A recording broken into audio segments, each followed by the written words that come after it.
Hello everyone, my name is Tony Elenis, President and CEO of the Ontario Restaurant, Hotel, Motel Association, known as ORHMA. Since the year 2000, the hospitality sectors and overall tourism industry faced many storms, notably 9/11 that brought burdens from tighter border crossings and passport compliance to SARS and on to 2008 and 9, the financial recession. Pressures on the expenses have brought diminishing performance to the industry. And thanks to a favorable currency market and trade growth in central Canada, the industry has begun to start seeing positive results and exciting performance. In light of labor policy changes, once again, we are entering a very volatile climate. This presentation focuses on the recent changing workplace review and the $15 minimum wage announcements. We'll review and bring all the viewers up to date on the labor changes that have been taking place and have potential concerns. The agenda in this presentation will cover the overview changing workplace review, specifically on the Employment Standard Act and Labor Relations Act, the minimum wage, the timing of the legislation, the advocacy efforts, and industry considerations. The special advisors, Michael Mitchell and John Murray, were tasked to complete the Changes Workplace Review of the Employment Standard Act 2000, the ESA, and the Labor Relations Act 1995, the LRA. It was with the intent that their recommendations would be presented to government, who would in turn evaluate any proposed changes to the acts. The review was initiated in February 2015 and aimed to focus on the broader issues and trends currently affecting Ontario's workplaces. Government and the advisors determined that much has changed in the workplace since the early 1990s, when the LRA and ESA acts were last reviewed. The changes include globalization, technological advancement, a shift from manufacturing to service sector jobs, and more precarious work environments. Thus, emphasis on issues faced by vulnerable workers in precarious employment was high on the advisors' views. The consultation process included public stakeholders, including workers, unions, and businesses, academics, and experts. The interim report, released in July 2016, proposed numerous recommendations for legislative change of the ESA and the LRA. The scope of the changes proposed by the special advisors in their interim report was immense, with potential to impact nearly every aspect of the relationship between employers and employees. The final report, released in May 2017, contained 173 recommendations aiming, according to the advisors, in creating better workplaces in Ontario where there are decent working conditions and widespread compliance with the law. The final workplace review was submitted to government, where a number of the advisor recommendations have been adopted by the Liberal government for proposed legislation and wrapped up within a table beginning January 2018. The hospitality industry, due to many unique factors, has concern with the scheduling legislation. Government has given the Ministry of Labor authority to regulate employee scheduling, but to adopt a sector-specific approach to the regulation of scheduling, making the fast food and retail industries a priority. Beginning in the fourth quarter of 2017, sectoral scheduling will be reviewed and the ORHMA will be participating.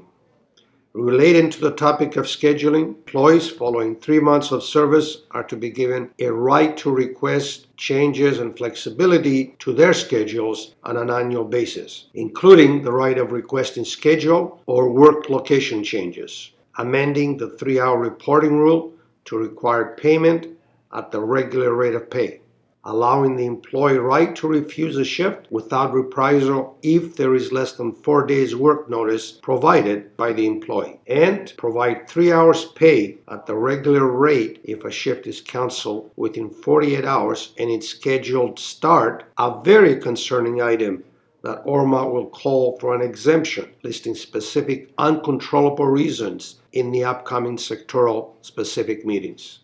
All regulations are slated to be effective on January 1st, 2019, with some leeway for collective agreements to override the new rules.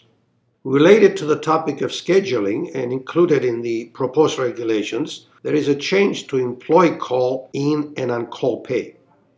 3 hours pay is expected at a regular rate as a minimum for employees who are called into work or have to be on call but are not called into work. Once again, here there are concerns due to the fluctuating demand factors to many operational issues, including cancellations and weather. High on the special advisors list and adopted by government is the elimination of the differential in pay between part-time, casual, temporary contract, and seasonal employees as compared to pay of full-time. Unless the difference is objectively supported, for example, such as seniority or merit pay system, and if earnings are measured by quantity or quality of production. This rule will not require to pay equal benefits and pensions. As a note, the special advisors recommended a further study on the benefits item, but the study advice has not yet to be adopted by government. Included is a provision for employees to have the right to request a review of their wages, and employers would be required to respond, and a provision for anti-reprisal protections for such requests. These regulations are slated to be effective on April 1st, 2018. In situations where outstanding employee wages arise, employers are to pay interest payments to employees. The complaint process will also be amended to allow employees put in an official complaint to government on work-related issues without advising their supervisors. After 5 years of service, vacation entitlement will move from 2 weeks to 3 weeks. The amendment to the vacation pay provision will require at least 6% vacation pay after 5 years of employment. This will take effect on January 1st, 2018. Along with it, clarification and simplification will be applied to the public holiday pay formula to clarify employees are entitled to their average daily wage. The amendments on the public holiday will be based on a number of days actually worked in the pay period, and payment of premium day for work on a holiday instead of substituting a different day when it's not on a working day for the employee. Various changes will be applied to employee leaves. Under the paid emergency leave, the current personal emergency leave or PL provisions would apply to all workplaces, including those with 50 or less employees. This is tough for small businesses.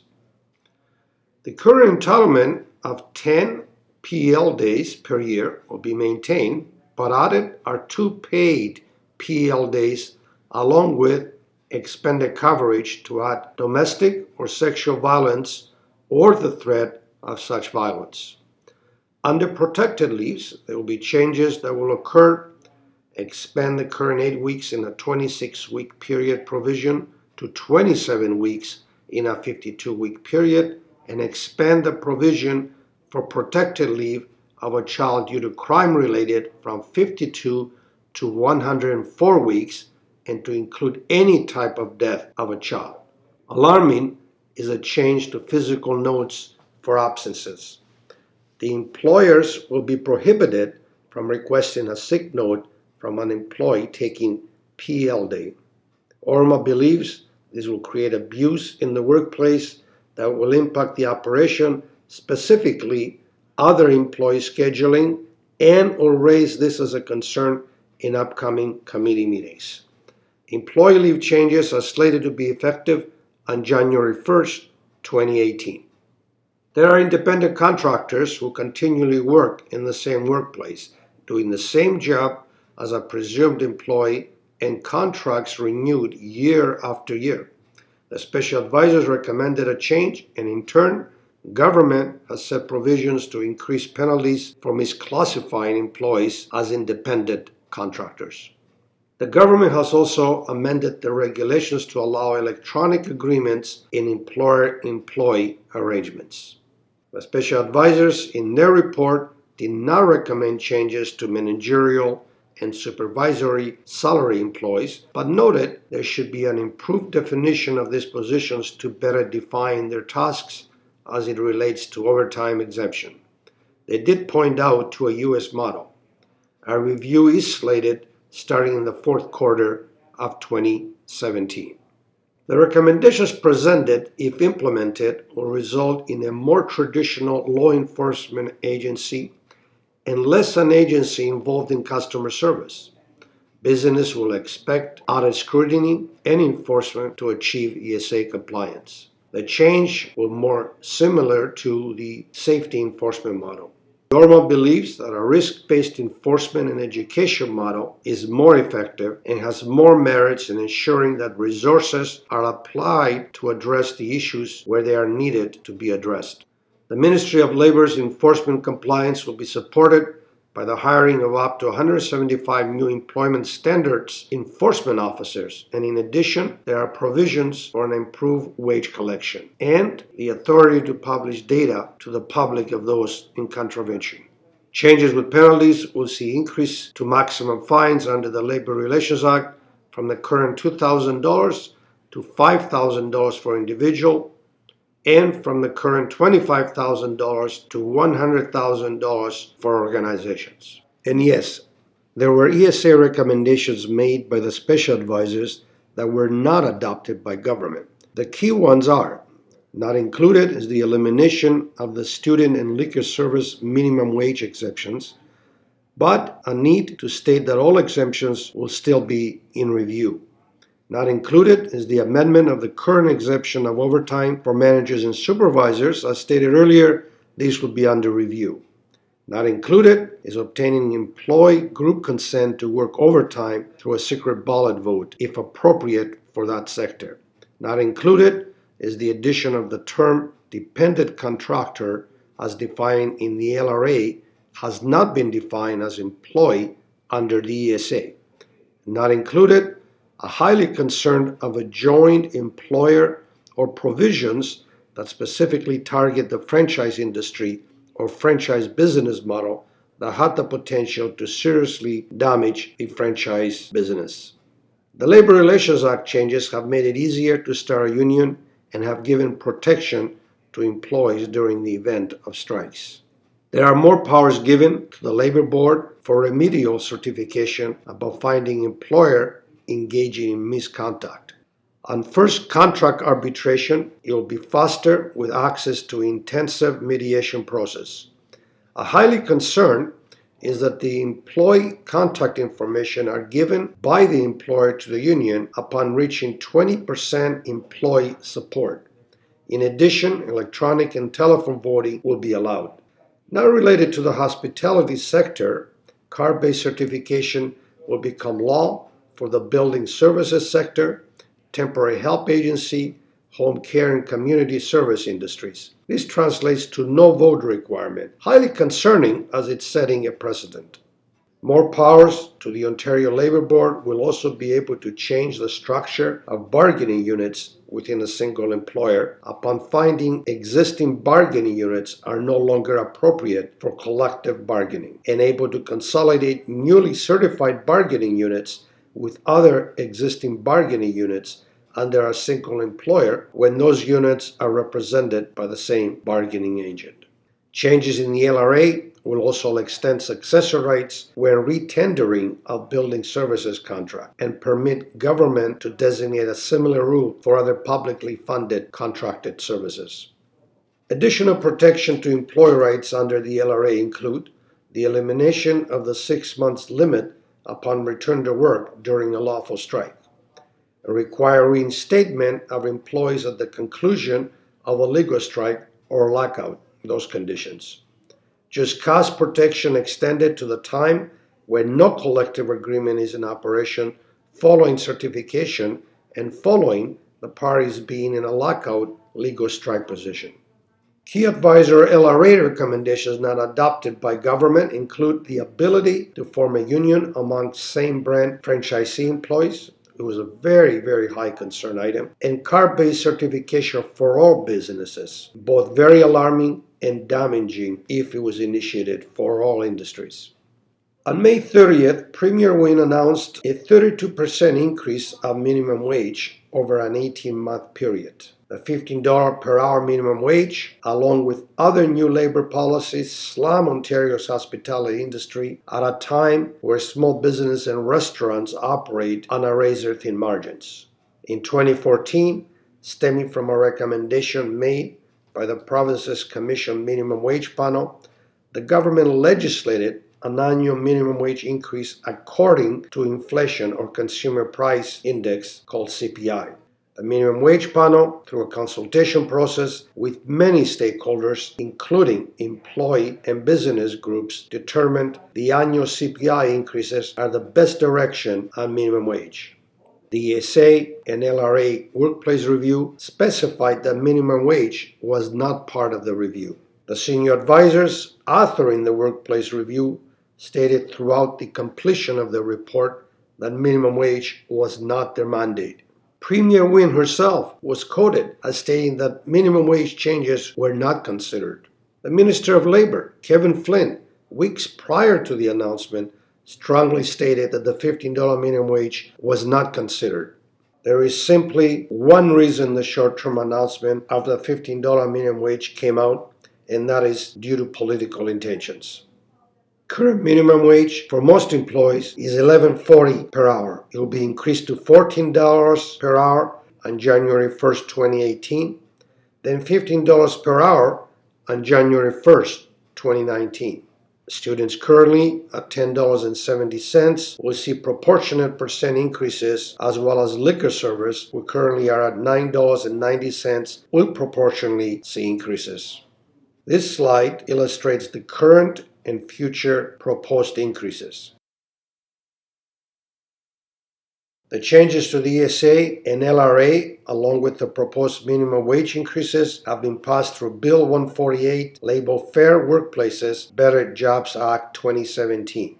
It passed first reading by all three political parties and has been referred to committee, who are to meet and consult with public the summer of 2017. The Standing Committee on Finance and Economic Affairs is made up of 9 members of provincial parliament. There are 6 Liberals, 2 PCs, and 1 from the NDP. ORHMA has been urging the industry to register at one of the committee hearings being seen here on this slide.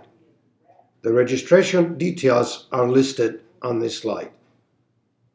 If you have not registered or have not accepted to speak, you can submit comments. The deadline for this submission is July 21st, 2017. Following the summer consultations, Bill 148 will end up for second reading in September 2017. Pending the legislature's debates and conclusions, the legislation is expected to pass by January 1st, 2018. The ORHMA has been a founding member of the Keep Ontario Working Coalition, advocating for a fair Ontario. While the group acknowledges that work is changing and the labor and employment legislation should be modernized, they caution that employers and employees alike cannot risk public policy changes that would place an unintended burden on them.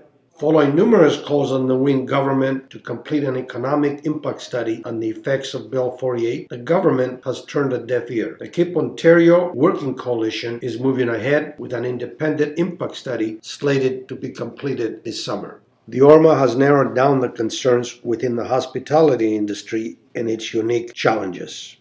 We're talking about a vulnerable sector of the workforce that government's policies have forgotten and have much potential to hurt a good-sized mass of the hospitality sector. Ontario's workforce helped build this province, and among them are the hospitality owners and managers who developed and operate successful restaurants and hotels. They came from all walks of life, representative of the diversity of this great country and province. Many of them immigrants, entrepreneurs, and risk takers who build their business with resiliency and strong work ethics so their children have an opportunity for a prosperous future. Along this journey, most entrench themselves into their communities, supporting many charities, youth, and senior programs, and job growth, with the industry today employing over 400,000 workers. That dream and that quest continues today, but in a much tougher climate. In the 1990s, the restaurant industry operated in the range of 5 to close to 10% pre-tax profit margins. Since the early 2000s, Ontario restaurants have skidded to an average of 3.5 pre-tax profit margin, with small business operating much lower. The accommodation sector profit has dropped by 50%, and it's only recently that it's been crawling out of it. For over 17 years, Ontario restaurants have been achieving lower than the national average profit and lower than every single Canadian province. This is similar to the accommodations industry, consistently under the national average. With a 62% increase in minimum wage increase since 2004, plus substantial food commodity and energy costs, the industry has been struggling today, waiting for improved policies and relief. Instead, the Better Jobs Act 2017, driven by government, that includes additional ESA cost burdens, has the potential to shut many down. It does not require a business degree to understand the additional proposed 34% minimum wage increases, plus the cascading effect from the supply chain in just 18 months in an industry that employs 39% of all minimum wage earners and operating at razor-thin margins would be destructive. Other jurisdictions introduce similar wage increases with timeliness significantly longer than Ontario's. There has been much stated about the state of California's increases, but the state has planned 4 and 5 year increases. Recent studies coming out from their point that the minimum wage increase impact outweighs the benefits, but we cannot even compare the two jurisdictions, as the difference of a typical USA food service operation generates much higher profit margins against Ontario's slim profit margins.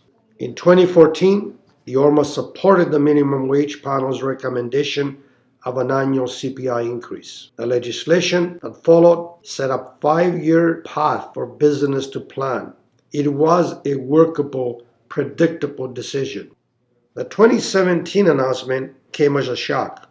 Business need time to plan, evaluate serious concepts and investments. Harm to business will harm employees, and consumers will end up paying much more.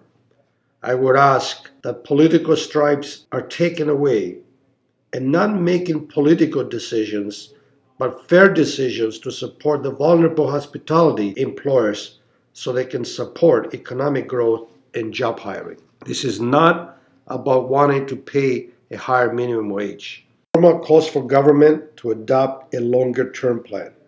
It's about increasing the minimum wage within a plan that offers ample time for adjustments and includes favorable government policies such as a payroll credit, a beverage alcohol markup fee reduction that would mitigate the impact. The ORHMA also has concerns with enforcement, physician notes absence of, and scheduling, as stated earlier, under the ESA, and we call for government to review these 3 regulations to improve the employer-employee relationships. Lastly, the industry is analyzing its labor impact and determining best actions needed to overcome significant upcoming expenses. There is no doubt that the prices must move forward on menus, and the menu price elasticity needs to be stretched. We advise to follow the systematic approach provided through menu engineering. Menu engineering practices, when accurate and fine-tuned, can also support direct food cost improvements. Technology evolves, and as it evolves, it offers opportunity for labor savings. Whether at the consumer level or at the preparation stage, the opportunities in productivity and efficiencies are there.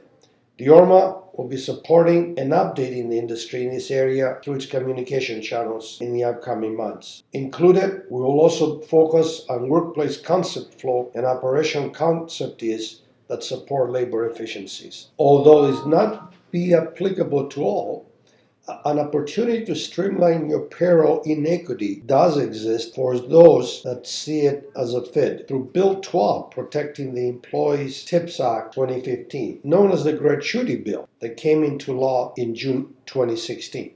The ORHMA was instrumental in working with government to shape it fair to the benefit of employees and employers. The regulation allows tip sharing to be implemented by employers and shared among employees that are involved in the service delivery. The percent mix amount is determined by the employer, so there are opportunities there. An employer is also able to deduct or withhold a portion of the credit card processing fee from a tip or gratuity provided to the employee by credit card payment. Clear, transparent policies, fair to all, are required and fully communicated to staff involved if you're considering a change in this policy.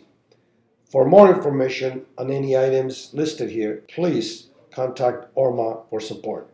This is our presentation on the Labor Relations Act, the Employment Standard Act, and the Minimum Wage Act, and the announcements that have taken place in 2017. We thank you for viewing this presentation and listening. Call us at the ORHMA at any time. Thank you, and have a great day.